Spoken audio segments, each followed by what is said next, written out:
1961 Topps All-Star Brooks Robinson made an announcement. You probably wouldn't be surprised to learn that the list of players with the most All-Star appearances is crammed full of Hall of Famers, and Hall of Famers if not for controversy/disgrace types. After all, the All-Star Game is supposed to bring together the best of the best for any given season, and if you make the cut for a bunch of years, well, chances are you're one of the best all-time edition. Still, the truth is, the very top of the most All-Star appearances list is salted with players who have an unfair advantage over the rest.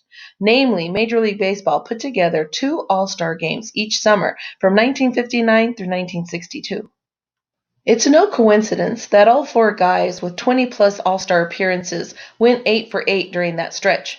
Hank Aaron, Willie Mays, Dan Musial, and Mickey Mantle all made the roster for both All-Star games each of the 4 seasons. Again, not a surprise since those four stand among the top 3 to 10 players of all time, if not even higher. Still in all, they were able to pad their All-Star resume with 4 entries that simply weren't available to some guys further down the list, like Rod Carew.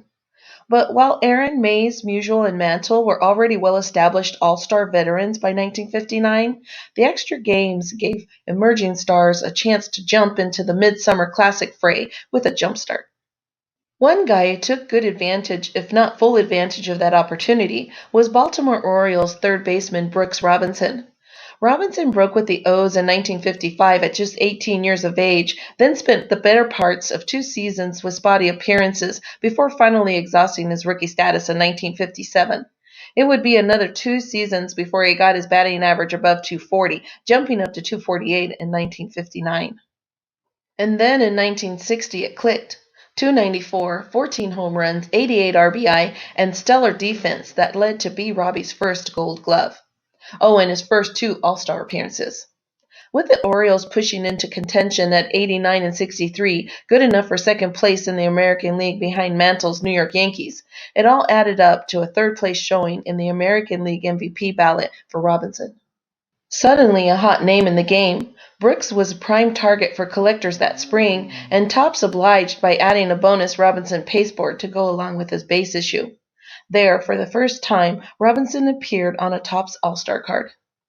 It was sort of fitting, too. The 1961 series was the first to feature the bursting from the newspaper motif that Topps would use to good effect again in 1970, and that is one of the more iconic subset designs of the last 70 years. Like Robinson's first All-Star appearance the year before, that 1961 Topps All-Star was the first in a long line to come. B. Robbie made All-Star rosters all the way up to 1974, including 2 each in 1960 and 1962. He saw his last All-Star designation on his 1975 Topps base card, with the AS star replacing the usual position listing baseball.